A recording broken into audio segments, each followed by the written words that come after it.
jointly has to be over $10.9 million before they pay an estate tax. What is the estate tax? Really, it's 40%. Okay, they say it's a progressive estate tax, but the truth is, the numbers are so big that if you owe estate tax, it's really going to be at the 40% level. There's been a lot of talk out there politically about repealing the estate tax altogether, the federal estate tax. We'll see if that happens, but currently it is very much alive and kicking, okay, at $10.9 million exemption.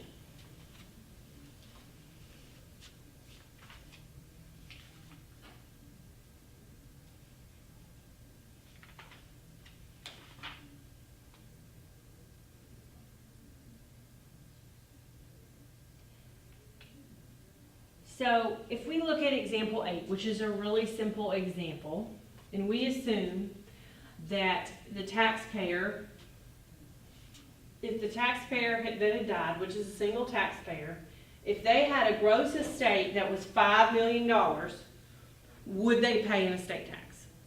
The answer is no, they wouldn't, because they'll be under this $5.45 million threshold, generally speaking. Okay? So,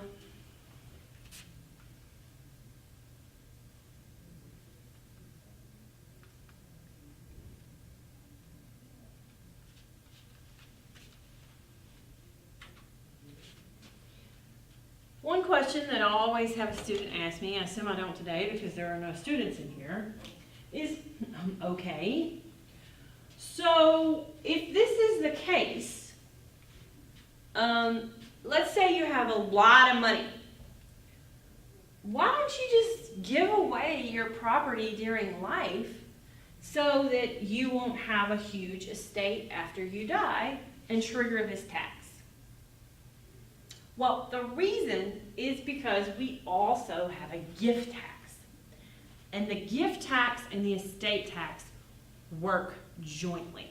They are essentially the same tax, as they should be, because a gift tax is a gift made during life, and the estate tax is basically a gift made after death. It should be imposed the same way. So you can't get out of paying the estate tax by gifting your property during life, because we also have the gift tax, which is essentially the same as the estate tax. How does the gift tax work? There are two very important numbers with the gift tax. The first one is $14,000 per year per donee exclusion. What does this mean? Every year, each donor, or the person giving the gift is the donor, they can give $14,000 per year per donee without triggering anything, okay? Without even having to worry about filing a gift tax return. The IRS pretends like it never even happened. We don't care. Don't report it to us, okay? That's why it's called an exclusion. We exclude it. We don't care, okay? You don't have to report anything. The next important number is this one, $5.45 million exemption, or the approximate $2 million credit, whichever side of the equation you were looking at. Yes, this is the exact same number. Why is that? Okay? Because let's say we have a taxpayer. Let's say we have father. Okay? And father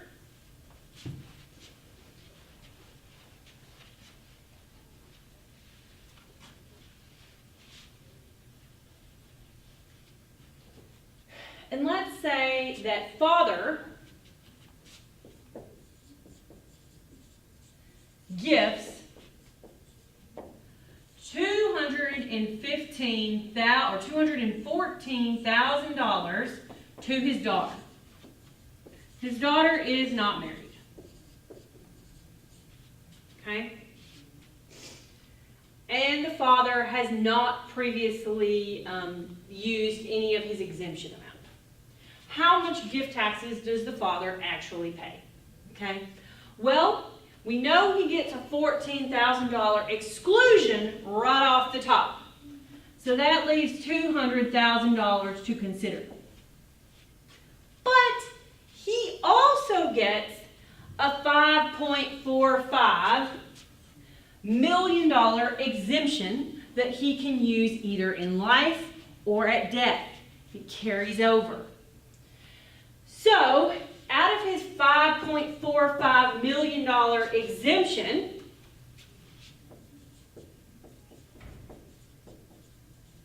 $200,000 of it is going to be eaten away by this gift made during life. So he basically has $5.25 million of his exemption left. Then father dies. Now his estate has $5.25 million exemption. That means that so long as his gross estate is less than $5.25 million, he will not pay any estate taxes. The rate on gift and estate taxes is the same. It's a progressive tax, okay? Currently the highest rate is 40%. So this exemption is personal to you, and it carries over from life into death. Okay, I want everyone to understand that. But there is one big benefit to gifting property during life. And that's this number right here. Notice there is no $14,000 per donee exclusion for the estate tax. It is only present for the gift tax. Now this $14,000 can be of huge benefit to you. Let's say you have a husband and a wife, okay? They both can count as donors, and that number can increase to $28,000 because they both get 14. So essentially now we go from $14,000 per donee to $28,000 per donee because we have two donors that are working together. That's called gift splitting. Okay?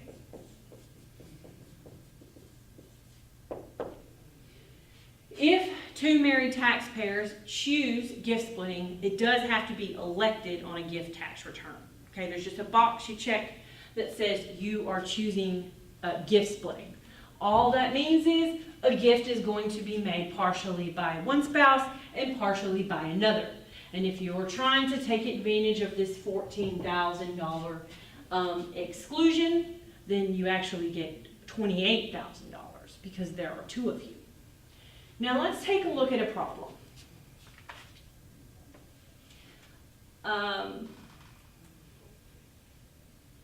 Let's take a look at example 10 in the book. On December 31st, 2015, Louise, who is single,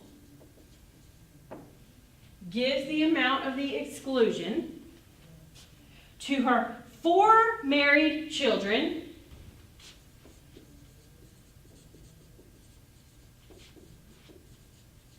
and their spouses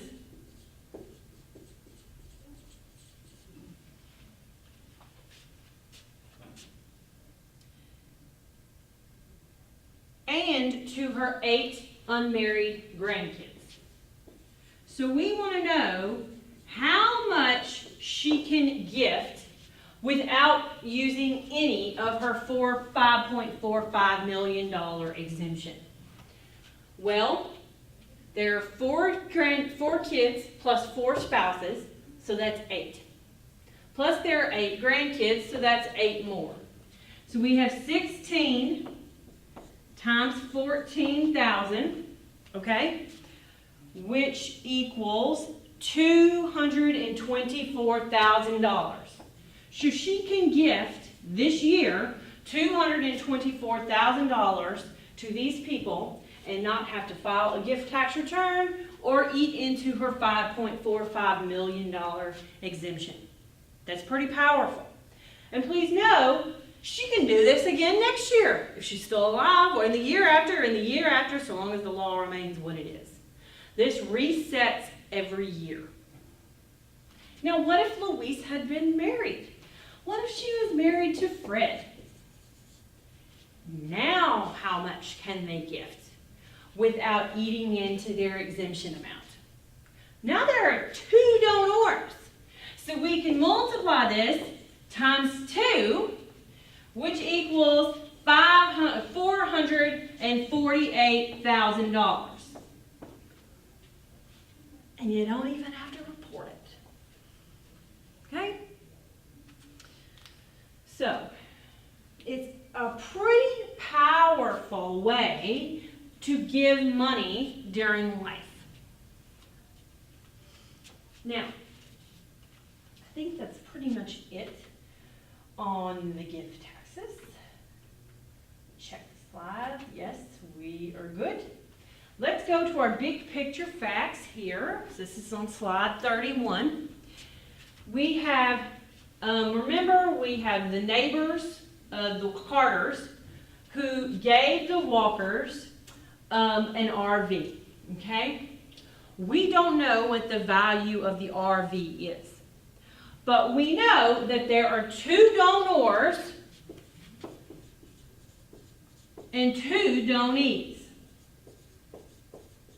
which equals $54,000 of exclusion. I'm sorry, $56,000 of exclusion that they can use without eating away their exemption amount. And here their exemption amount is actually 5.45 million times 2, because there are 2 of them. We don't know the value of the RV, but it probably is more than $56,000. RVs are expensive. So they would probably have to file a gift tax return, which honestly, they're probably going to have to file a gift tax return anyway, even if the value is under $56,000, because they are electing gift splitting, and you do have to check a box if you are gifting some sort of property other than cash. Basically saying, I'm electing gift splitting. There's nothing to report, but you have to let them know. Okay. Okay. Now we are going to talk about income taxes. So income taxes, there can be income taxes imposed at the federal level, at the state level, and at the local level. There are actually some cities that impose an income tax. I think I have them listed here in my notes. I know New York City imposes it. Cleveland and Kansas City are some of the cities that also have a city income tax. That means if you live in New York City, you will pay a city income tax, a state income tax, and a federal income tax on the same income. That can be pretty rough. So income taxes are imposed on taxable income. As we just said, that's the base, is taxable income. Now, most states, okay, have what we call a piggyback approach.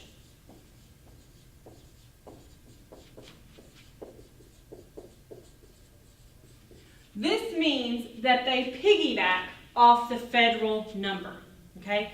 They will take whatever the federal taxable income is, and then they will make adjustments. If they make adjustments, it's called a decoupling. That means we, the state, disagree with the federal treatment of this item, and we are going to make you take it back out or put it back in, depending upon what the item is.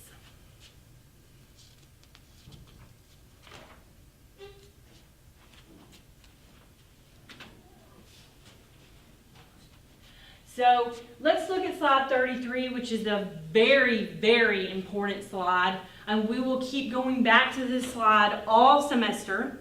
This is the slide for the formula of income taxes. You start with income. You take out your exclusions. That gives you your gross income. Then you go and you subtract out certain deductions. Okay? This is all on slide 33. And when we talk about deductions, there's something called above the line deductions.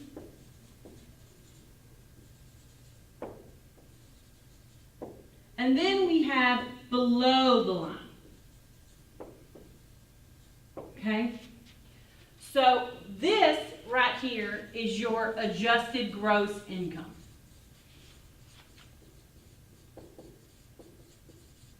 Or your AGI, as it's commonly called. Okay? So we start out with our gross income. And then we have our adjustments, or our above the line deductions, I should say, our above the line deductions, which gets you your adjusted gross income. This is the line that we are referring to when we say an above the line deduction. A below the line deduction is below adjusted gross income. Sometimes this book calls an above the line deduction as an adjustment for gross income. That means that it goes into the calculation of AGI.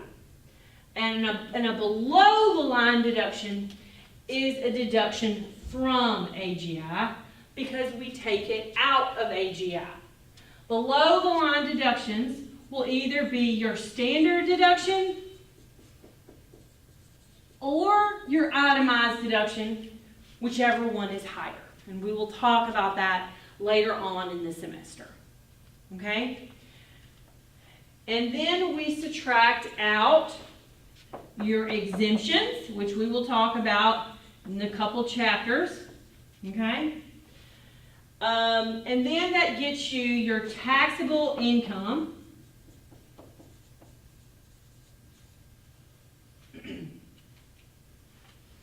And then we apply our tax rate, which equals our tentative tax. We subtract out our credits to give you your final tax liability. Okay? You will definitely see this over and over again. If you're having trouble reading it near the bottom, just take a look at it on the slide. Okay?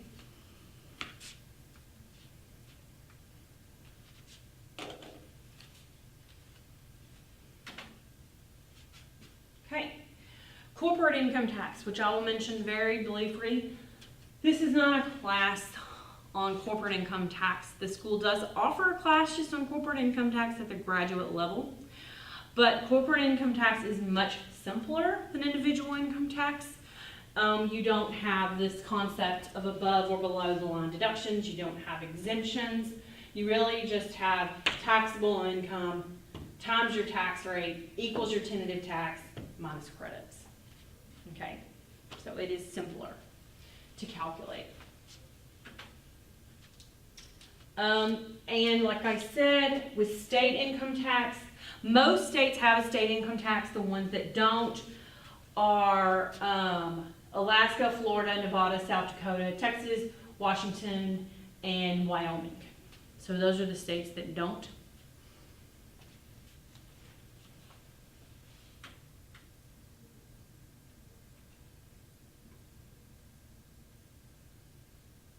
There is one other thing I want to talk about with state tax.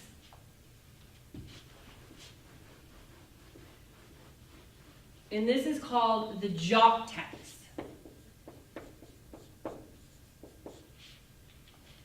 So often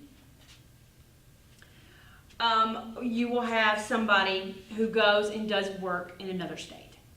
Maybe they do it fairly often. They go and they Like our taxpayer in our big picture facts went to Chicago and did some work. Well, Chicago, or the state of Illinois, can impose a state income tax on that income because it was earned in the state of Illinois. Now, this is a similar problem with use tax, and that the states, most of the time, have really very little way of knowing when income is generated in their state versus another state, with the exception of a couple key players: professional athletes and entertainers. It's very common, we all know where LeBron James is playing this weekend. Professional athletes and entertainers are in the public eye so much that it is very easy for states to track where they are and when they're earning income. So for that reason, this ability to tax out-of-towners when they earn income in your state is called the jock tax. Please note, it is imposed on more people other than athletes, but this is where we see it imposed the most because they are the easiest for states to track. And if we go to our big picture facts, Travis went to Chicago and did some work in the city of Illinois, made him pay an Illinois state income tax. This is called a jock tax, okay?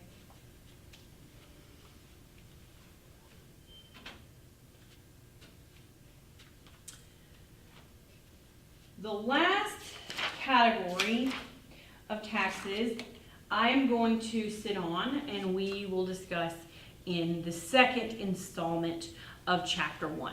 Okay, thank you.